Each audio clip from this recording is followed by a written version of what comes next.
Welcome to the Citizens Report for the 9th of October 2020. I'm Elisa Barwick and joining me today is Citizens Party Research Director Robbie Barwick. Welcome to the show. Thanks, Elisa. And today we have Morrison budget fails the future and end the aged care Ponzi death scheme. So firstly today, Morrison budget fails the future. Now, I might say the budget really isn't the big issue afoot in this nation, but it does indicate the government's attitude to the crisis that this nation is in, and basically they're indicating the government is wiping its hands of a serious intervention into this nation's future to put the economy back on the right track. The budget deficit of $214 billion is basically just a life support mechanism to keep the existing charade of an economy alive for a little bit longer without taking any real long-term initiatives to put the nation back on track. The so-called plan to create 1 million jobs simply consists of patch-up work and small potatoes infrastructure schemes. And essentially to get the 1 million jobs back that they've lost. So they're trying to save the existing economy rather than recognising that it's the existing economy that actually set us up for this mess. Exactly. And as we'll talk about in a moment, $11 billion for infrastructure, in the current condition we are in is the very definition of small potatoes. And I just wanted to contrast it to the 2017 budget when Scott Morrison was the Treasurer, where he talked about the difference between good debt and bad debt. I remember because we were quite struck by it at the time that this sounded rather different. He actually said we should think about, quote, investments in productive capital projects in a different way to recurrent spending. And he actually stressed the public role in investing in major infrastructure projects rather than just leaving it to the private sector, saying that big projects only get from being on a list to actually happening by governments doing something, taking action. Now, he wasn't talking about a capital works budget as other economists and we've often talked about, only an accounting change. But nevertheless, it was quite different to today's budget, where he's stressing that it's the private sector that is the key, which is an echo of the sorts of things that Tony Abbott and Joe Hockey were talking about in the early 2010s with a number of speeches that they gave at Mont Pelerin Society front groups such as the Centre for Independent Studies and the Institute for Economic Affairs in London, which people may remember the age of entitlement that Hockey talked about was over and so forth. That's it's the ideology that has set us up for this problem, and occasionally there's glimpses, like you said in the 2017 budget, of acknowledging, hey, something has to change here. But given this crisis, this budget is incredibly disappointing. $11 billion for infrastructure is small potatoes. Now, technically, that's $11 billion on top of previous infrastructure announcements throughout the year. Right, but nevertheless, it is small potatoes because you've got to think of it in terms of a contrast to what we should have been doing. Now, Bob Katter went off about it. Good old Bob. And Bob, you got to appreciate about Bob Katter is he is one of the older people in Parliament. He hails from a time when we really did things very differently to this way of running the economy now, and he's proud of the fact that when he was in the Queensland government. Under Sir Joby Peterson, he was involved in the investment decisions then, where that government borrowed $2 billion at a time when $2 billion was real money, as they say, but they invested in the railway systems in the coal fields that are now the mainstay of Australia's export industry, right? They set Australia up, so Bob says these are make money projects as opposed to, say, a football stadium, which is an absorb money project. And he went after the government on its decisions because none of the budget had nothing in there for things like the Bradfield scheme, which has the potential to increase Australia's food production by 50%, or the Galilee rail line. Bob insists rightly that there should be a publicly owned multi-user railway line there instead of the West Australian model of where the private mining companies own the line and its exclusive rights to it, right? You could have had projects like the Iron Boomerang, right, that we've talked about in this show and on our Citizens Insight video. People can have a look at it, of a railway line from the east of Australia, across the top end to the west of Australia, so that coal can be transported west, iron ore east, and steel mills both ends, right? And Australia can export steel. These are the sort of investments that can make Australia productive again, right? Because let's look at this chart, Elisa, that we've put on the front page of the alert service this week. What you see there is an X. That X is the big fail of the Australian economy. That's what it is, a big fail. Investment. That chart's provided by my friend Dr. Wilson Sy from Investment Analytics. He produced that chart from ABS Statistics for a CEC seminar a few years ago. But it shows a collapse in the manufacturing and infrastructure part of the economy and a skyrocketing of financial services and other services, right? Now, financial services, put them aside, that's just a parasite, as it proves to be. Other services can be important, but it means someone's got to have made money somewhere. If you're going to have a services economy, right, someone's got to be making the money for other people to earn through services, making the money through production. And that's what we haven't got. That's what's collapsed, right? That's what our manufacturing's down to 6%, probably even less. We should be turning that around. These big infrastructure projects to turn it, Australia could be a food bowl. We're in the fastest growing region of the world. Those people up there love eating our food. We love eating our food. We could be supplying it to them. But it takes investment in infrastructure and big investment. And with a national bank, as we advocate, you can do this separate to the budget. It will make money itself. It'll be a self-funding mechanism long term, right? To make these investments and put Australia on this track. And looked at it that way. Here's an epic historical opportunity given the dire crisis we're in. This budget was small-minded, gave no thought to the future, rack up a lot of debt just to keep this existing system of financial services, a housing bubble on life support, right? And from that standpoint, it's a disaster, and that's what that's why we're condemning it in the terms we are. And you can imagine how empowering it would be if tomorrow we woke up and they created a national bank. I mean, it gives you the capability to think big, because $11 billion, to put that in context, when we built the Snowy River Mountains scheme, in terms of the amount of GDP in today's equivalent terms, that would have been worth $300 billion. That was 15% of GDP at the time. Today that would be a $300 billion project.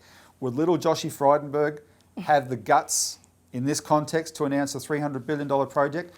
Ben Chifley did when our government debt was 140% of GDP. As bad as this debt is, it's going to peak at 44% of GDP, right? When it was more like $3 trillion debt in today's terms. Back then, he announced a $300 billion project, but that helped grow our economy, and that's the long term. But it was productive, right? The whole thing is how are we productive? How do we make sure that we're on a productive footing that pays our way, that meets our needs, and allows us to engage with our neighbours in a way that we can meet their needs and quid pro quo earn something back for it. That's what we're not doing anymore. Now, such a productive footing would, funnily enough, also correct the situation in our banking sector, which has driven our government to usher in policies dictated by the Bank for International Settlements in Switzerland to bail in banks, which means if banks are in a crisis, to confiscate various kinds of investments and potentially deposits to rescue the balance sheet of that bank in order to keep it functioning. Now, there were certain things that came up this week in the budget regarding that. Well, I'm glad you raised that, because just take for instance what the fundamental risk in our banks, because we don't have a productive economy, because the centre of our economy is a housing bubble, which builds lots of houses, but just ends up with a lot of debt, and that's crushing the economy. Our banks are more exposed to that kind of model than any other banks in the world. 65% of their lending is into housing, and the government's allowing them to relax their standards to do even more. So their risks are getting greater and greater and greater. And the Reserve Bank's on standby to print money, and they've already been printing money, but there's a lot of assumptions there. This can go pear-shaped, and bail-in is the idea that, okay, we can't let these banks go under, so you have to have ways to We don't want to bail them out, so you're going to have to bail in their depositors, right? Well, the budget papers reveal something because that politicians are ignorant of. When most people who have been involved in our bail-in campaign, Elisa, contact their Member of Parliament, all the Members of Parliament say the same things. Oh, don't worry, because your money is covered by the financial claims scheme. So the budget papers acknowledge the financial claims scheme, right? And there's a couple of points they make about it. That it covers now, what it covers in the banks is $1 trillion of deposits, $1 trillion, right? So that's covered under the financial claims scheme. Great. However, the budget papers also reveal that backing up that guarantee is a provision, not actual money that's put aside, but a provision for it, that's pre-authorised in a sense, of a maximum of $20 billion per bank. What that means is the $250 million in deposits in the big banks can't possibly be covered, right? And then the budget papers make the point that if the financial claims scheme is activated, that bank will have to be wound up so the government can get its money back to cover its financial claims scheme. What that proves is the financial claims scheme has nothing to do with bail-in, because bail-in is all about saving a bank to stopping it from going under. The financial claims scheme only applies when they want to wind it up. And when politicians tell you that, it proves they're ignorant, right? So don't accept that that guarantee from them at all. This campaign on bail-in is the most important thing we're doing right now. The debate is on the 30th of November in the Senate over Senator Malcolm Roberts' bill, which would end bail-in and put it beyond all doubt, right? So there's a bit less than 7 weeks for people make calls to your members of parliament and senators and say you must support Senator Malcolm Roberts' bill so we can get rid of bail-in once and for all in this country. Now we've got to take a break. We'll be right back to discuss the aged care crisis.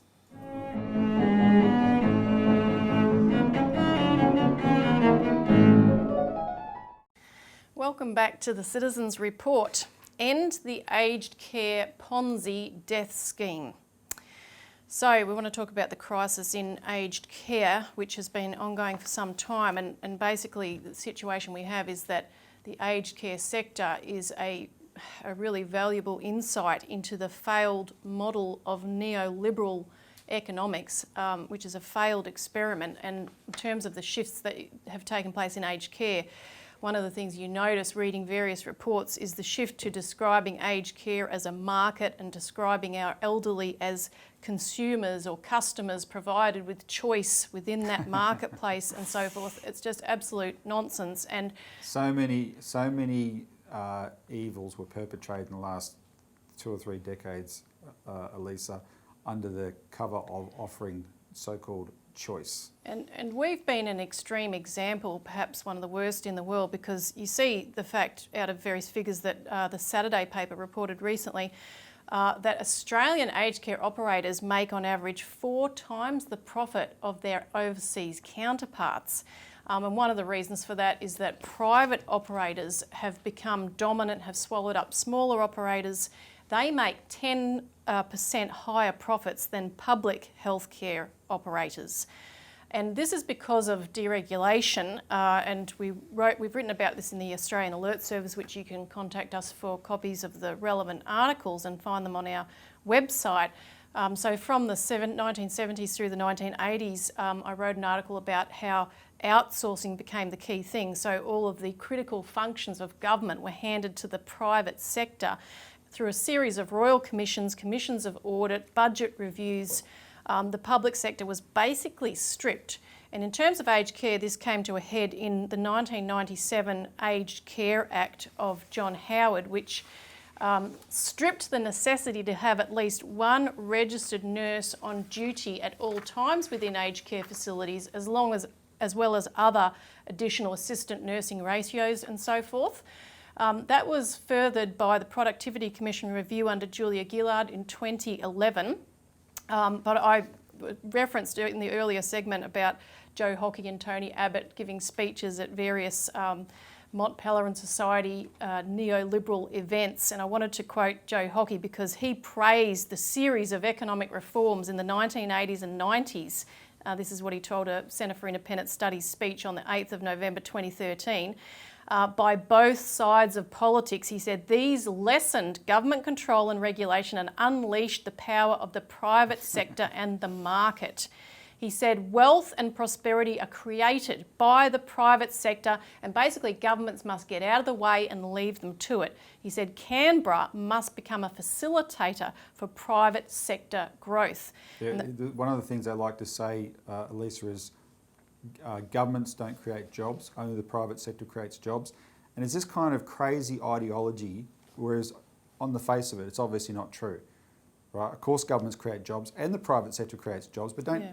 The government created the Snowy Mountain scheme, right? Thousands and thousands and thousands of jobs, the Tassie Hydro schemes, all those things that we used to do. Of course, if it's necessary if it's necessary to be done and the private sector is not going to do it, then the government should do it. And what they've done here with aged care, though, is try and make it, in a sense, that they would have had all sorts of theories about, let's make it self-funding and whatever, rather than look at it from the standpoint, hang on, these people have contributed to the society all their life, right? We owe them something in their autumn years. Oh no, you can't look at it that way. It's got to be some kind of self-funding mechanism, but as an excuse for how can we make profit out of this? And it's a furphy anyway to say that it's the private sector that's taken over the market, because in reality it's a variation of the public-private partnership model. Because most of these big private multinational even operators receive up to 70% of their revenue from government subsidies, and yet they don't... So the government has to pay it anyway. Exactly, and yet they don't even have to account for what they spend the money on in most cases, because they're private companies and the regulator does nothing. And what we're going to talk about a bit more after this next break is how basically this sector has become too big to fail and the government dare not let any of these big operators collapse. We've really created a mess for ourselves that's going to take a complete paradigm shift to get out of. So I'll be right back.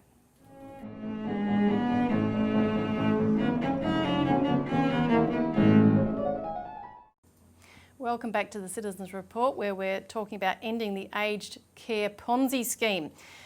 So one of the things that was created in the 1997 Howard Act on aged care was the setup of accommodation bonds, later renamed as refundable accommodation deposits, which many people would be familiar with, where in order to get into aged care, people have to sell their home and whatever assets they have and pony up a lump sum, which is paid back upon their death or departure from the care without interest. And that can vary from $100,000 to $2 million. So basically these aged care operators are getting handed what is a loan without any interest.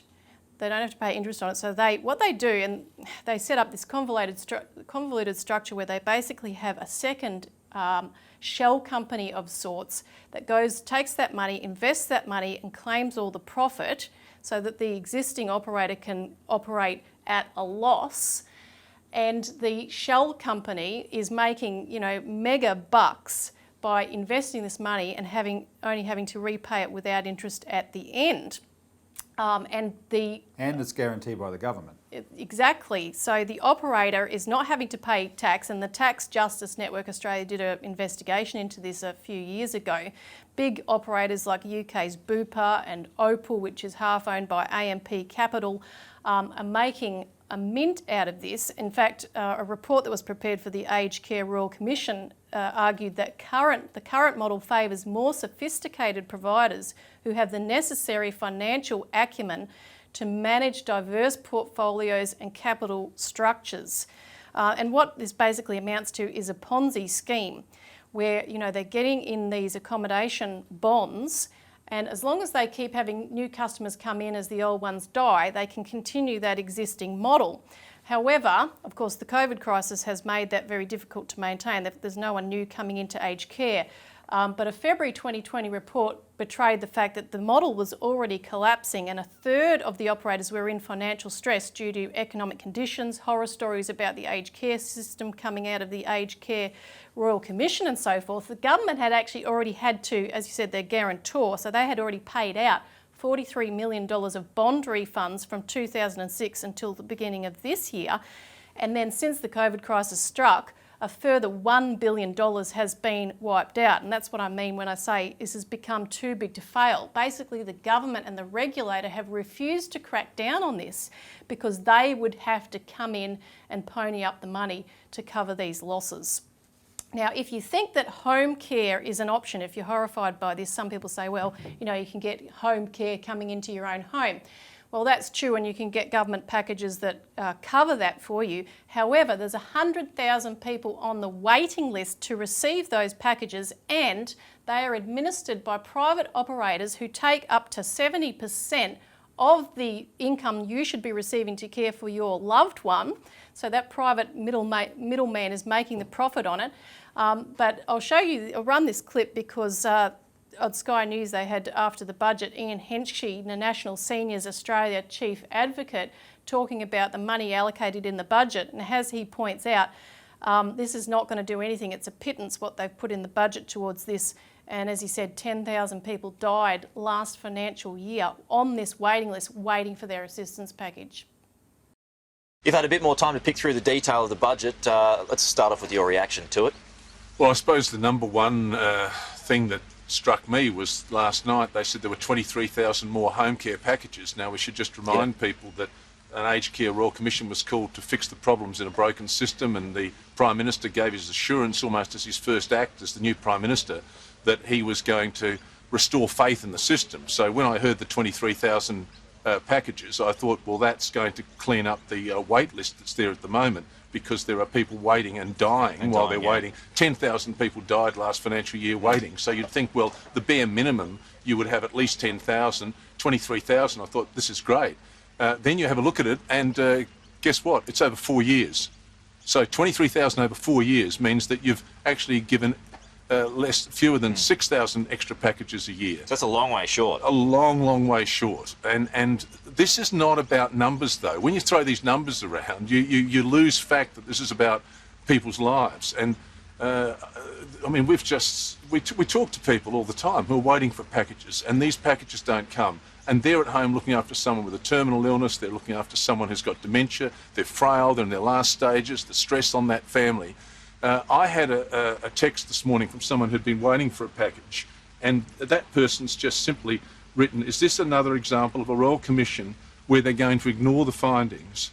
And it says, is this an excuse for inaction and creating the illusion of problem solving? Has the Minister no traction in his portfolio? Let's see if Labor are deeply disappointed. I mean, now this is the reaction coming in from people. That person had a wife who died while they were waiting for a package, and they actually got the recognition that they'd got a package 1 year after she was dead in the letterbox. I mean, now these are the stories that the Royal Commission heard. People who had died waiting, people who'd gone into aged care. And just to add to that, the report that came out from the Aged Care Royal Commission last week specific to COVID identified the fact that there were no protocols, no top-down leadership of how these aged care sectors should deal with COVID, and no infection control officers. By self-assessments, all the agencies, 99.5% of them pass, but yet look at the disaster because the regulation just isn't there. So the only way to get out of this mess is to dump the neoliberal consensus that got us into this position. We kidded ourselves all these years, Elisa, that we had 28 years of uninterrupted economic growth, and I always said, if we had all this growth, why can't we fund the really important things in society like this, right? And this is, you know, they put the Grim Reaper in charge of aged care. Absolutely, it's got to stop. So we've run out of time. Call in for more information. Thanks for tuning in. Thanks, Robert. No worries. See you next week.